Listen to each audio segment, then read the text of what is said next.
महाभारत आरंभ भाग 16। पिछले भाग में पांडवों की पहचान के रहस्योद्घाटन और विराट देश के साथ उनके गठबंधन के उत्साह को आगे बढ़ाते हुए आरंभ। अपनी पहचान उजागर करने के बाद पांडवों का विराट देश में भव्य स्वागत हुआ।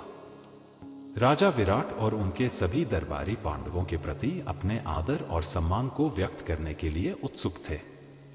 पांडवों ने भी राजा विराट के प्रति अपनी कृतज्ञता व्यक्त की और उनके साथ अपने मैत्रीपूर्ण संबंधों को और भी मजबूत किया।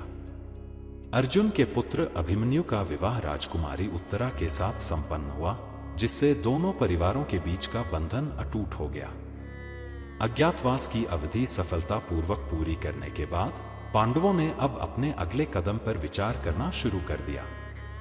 उनका मुख्य लक्ष्य हस्तिनापुर से अपना राज्य वापस प्राप्त करना था, जिसे दुर्योधन और उसके भाइयों ने अन्यायपूर्वक छीन लिया था। युधिष्ठिर ने भगवान कृष्ण को अपना दूत बनाकर हस्तिनापुर भेजने का निर्णय लिया। भगवान कृष्ण न केवल पांडवों के घनिष्ठ मित्र और सलाहकार थे, बल्कि वे एक महान राजनीतिज्ञ और कूटनीतिज्ञ भी थे। पांडवों को उम्मीद थी कि कृष्ण अपनी बुद्धिमत्ता और प्रभाव से कौरवों को शांतिपूर्वक उनका राज्य लौटाने के लिए मना लेंगे, जिससे युद्ध की संभावना टल जाएगी। भगवान कृष्ण पांडवों की ओर से शांति का प्रस्ताव लेकर हस्तिनापुर पहुंचे। उन्होंने धृतराष्ट्र और कौरवों की सभा में पांडवों के साथ हुए अन्याय का उल्लेख किया और उनसे पांडवों को उनका आधा राज्य लौटाने का आग्रह किया। कृष्ण ने युद्ध के विनाशकारी परिणामों के बारे में भी बताया और शांति बनाए रखने के महत्व पर जोर दिया। सभा में भीष्म पितामह, विदुर और द्रोणाचार्य जैसे ज्ञानी पुरुषों ने भी कृष्ण के प्रस्ताव का समर्थन किया और धृतराष्ट्र से पांडवों के साथ न्याय करने का अनुरोध किया। हालांकि दुर्योधन अपने अहंकार और हठ पर अड़ा रहा।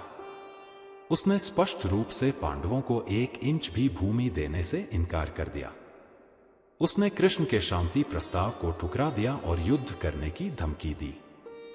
धृतराष्ट्र अपने पुत्रों के मोह में बंधे होने के कारण दुर्योधन के आगे विवश थे और कृष्ण के प्रस्ताव को स्वीकार करने में असमर्थ रहे। कृष्ण का शांति मिशन विफल रहा और अब युद्ध का खतरा और भी बढ़ गया। पांडवों को जब कृष्ण के विफल मिशन की सूचना मिली तो उन्हें गहरा दुख हुआ। वे शांतिपूर्वक अपना अधिकार प्राप्त करना चाहते थे, लेकिन कौरवों के अहंकार और अन्याय ने अब युद्ध को अपरिहार्य बना दिया था। युधिष्ठिर ने अपने भाइयों के साथ विचार विमर्श किया और युद्ध की तैयारी शुरू करने का निर्णय लिया। उन्होंने अपने मित्रों और सहयोगियों को इकट्ठा करना शुरू कर दिया। विराट देश के राजा विराट और द्रुपद पहले से ही उनके साथ थे और अब अन्य राजा और राजकुमार भी पांडवों की न्यायपूर्ण लड़ाई में उनका साथ देने के लिए आगे आने लगे। उधर दुर्योधन भी युद्ध की तैयारियों में जुट गया। उसने भी अपने मित्र राजाओं और शक्तिशाली योद्धाओं को अपनी ओर मिलाना शुरू कर दिया। भीष्म पितामह, द्रोणाचार्य, कृपाचार्य और कर्ण जैसे महान योद्धा कौरवों की ओर से लड़ने के लिए तैयार हो गए, भले ही वे दुर्योधन के अन्याय को जानते थे। दोनों पक्षों की सेनाएं धीरे धीरे विशाल रूप धारण करने लगी।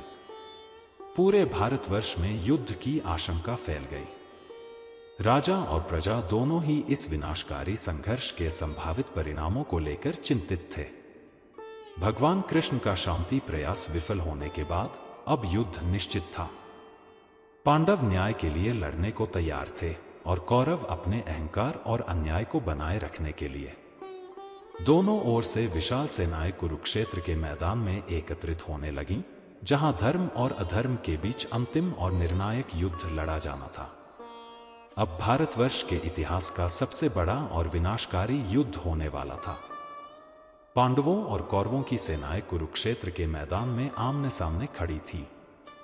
इस युद्ध के परिणाम क्या होंगे? धर्म की विजय होगी या अधर्म की? भाग 16 समाप्त। महाभारत आरंभ भाग 17। पिछले भाग में युद्ध की आशंका और तैयारियों के भाव को चरम पर पहुंचाते हुए आरंभ। कुरुक्षेत्र का विशाल मैदान युद्ध के लिए सज चुका था। पांडवों और कौरवों की विशाल सेनाएं आमने सामने खड़ी थीं, एक दूसरे को चुनौती देती हुई। यह एक ऐसा दृश्य था जिसने पहले कभी नहीं देखा गया था। योद्धा अपने अपने रथों पर सवार थे, हाथी चिंगाड़ रहे थे और घोड़ों की हिनहिनाहट पूरे वातावरण में गूंज रही थी। सैनिकों के शस्त्रों की चमक सूर्य की रोशनी में तीखी लग रही थी और युद्ध के नगाड़ों की गंभीर ध्वनि दिलों को दहला रही थी। पांडवों की सेना में 7 अक्षौहिणी सेना थी, जिसमें अनेक पराक्रमी योद्धा शामिल थे। युधिष्ठिर के नेतृत्व में भीमसेन अपनी गदा के साथ, अर्जुन अपने गांडीव धनुष के साथ और नकुल सहदेव अपनी तलवारों के साथ युद्ध के लिए तैयार थे। विराट, द्रुपद, सात्यकी और अन्य शक्तिशाली राजा भी पांडवों की ओर से लड़ रहे थे। दूसरी ओर कौरवों की सेना 11 अक्षौहिणी सेना थी, जो पांडवों की सेना से भी बड़ी थी। दुर्योधन अपने भाइयों और मित्रों के साथ अपनी विशाल सेना के केंद्र में खड़ा था। भीष्म पितामह अपनी अजेय शक्ति और अनुभव के साथ कौरवों की सेना के सेनापति थे। द्रोणाचार्य, कृपाचार्य, कर्ण और अश्वत्थामा जैसे महान योद्धा भी कौरवों की ओर से युद्ध में भाग ले रहे थे। दोनों सेनाओं के बीच एक ऐसा क्षण आया जब अर्जुन ने अपने रथ को दोनों सेनाओं के बीच ले जाने के लिए भगवान कृष्ण से कहा। अर्जुन यह देखना चाहते थे कि उन्हें किसके विरुद्ध युद्ध करना है। भगवान कृष्ण, जो अर्जुन के सारथी बने थे, ने रथ को ठीक बीच में खड़ा कर दिया, जहां से अर्जुन दोनों ओर की सेनाओं को स्पष्ट रूप से देख सकते थे। जब अर्जुन ने दोनों ओर देखा तो वे एक भयानक दृश्य देखकर स्तब्ध रह गए।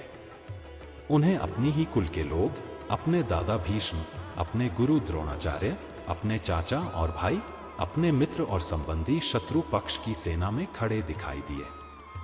यह देखकर अर्जुन का हृदय करुणा और मोह से भर गया। उनका गांडीव धनुष उनके हाथ से छूट गया और वे अपने रथ के पिछले भाग में बैठ गए, युद्ध करने की इच्छा खो बैठे। उन्होंने भगवान कृष्ण से कहा कि वे अपने ही लोगों का वध नहीं कर सकते। उनके लिए अपना राज्य और सुख भी व्यर्थ था यदि उन्हें अपने प्रियजनों को मारकर प्राप्त करना पड़े। अर्जुन ने भगवान कृष्ण से पूछा कि युद्ध करना उनका धर्म है या नहीं, जब उनके सामने अपने ही गुरु और संबंधियों का वध करने का विकल्प हो। वे भ्रमित और व्याकुल थे और उन्हें समझ नहीं आ रहा था कि उन्हें क्या करना चाहिए। अर्जुन की इस मोहग्रस्त और व्याकुल अवस्था को देखकर भगवान कृष्ण ने उन्हें भगवत गीता का ज्ञान देना शुरू किया। उन्होंने अर्जुन को आत्मा की अमरता, कर्म के महत्व, धर्म के पालन और निष्काम कर्म के सिद्धांत के बारे में बताया। उन्होंने अर्जुन को समझाया कि एक क्षत्रिय के रूप में युद्ध करना उनका धर्म है और उन्हें अपने कर्तव्य का पालन करना चाहिए बिना फल की इच्छा किए।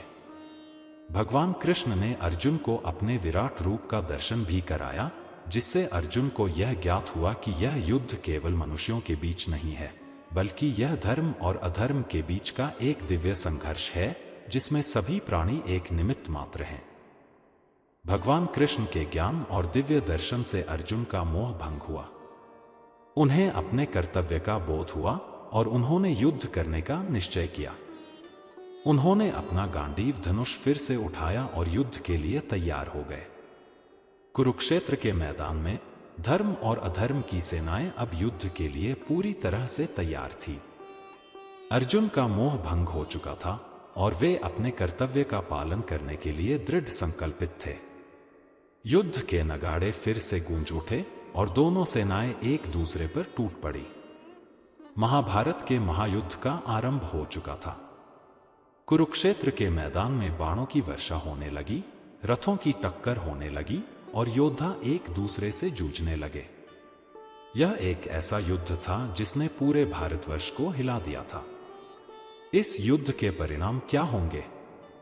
धर्म की विजय होगी या अधर्म की? भाग 17 समाप्त। महाभारत आरंभ भाग 18। पिछले भाग में युद्ध के लिए अर्जुन के दृढ़ संकल्प के भाव को आगे बढ़ाते हुए आरंभ। कुरुक्षेत्र के मैदान में शंख और तुरही बज उठे और दोनों सेनाएं एक दूसरे पर टूट पड़ी। महाभारत के महायुद्ध का पहला दिन शुरू हो चुका था। योद्धाओं के रथों की गर्जना, घोड़ों की हिनहिनाहट और हाथियों की चिंगाड़ से पूरा वातावरण गूंज उठा। बाणों की वर्षा होने लगी और आकाश तीरों से भर गया। पांडवों की ओर से भीमसेन अपनी गदा लेकर कौरवों की सेना पर टूट पड़े। उनकी गदा के प्रहार से अनेक योद्धा और हाथी धराशायी हो गए।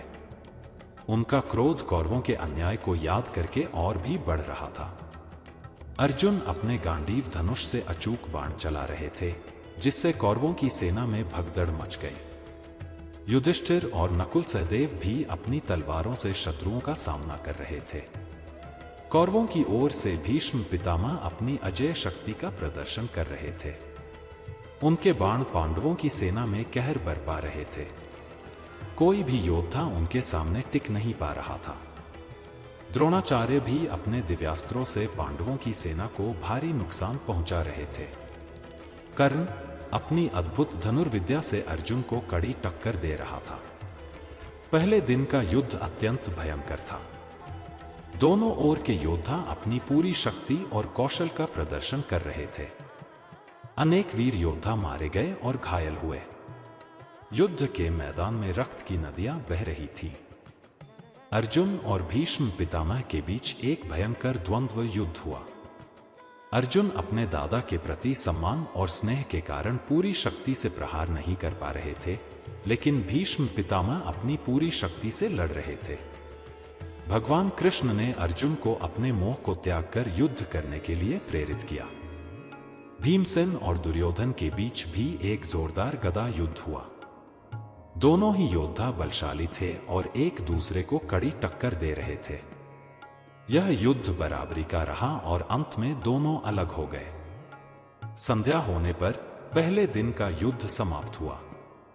दोनों ओर की सेनाएं थक चुकी थीं और उन्होंने अपने अपने शिविरों की ओर प्रस्थान किया। युद्ध के मैदान में मृतकों और घायलों की चीखें सुनाई दे रही थी। पांडवों के शिविर में युधिष्ठिर अपने भाइयों और भगवान कृष्ण के साथ पहले दिन के युद्ध के परिणामों पर विचार कर रहे थे।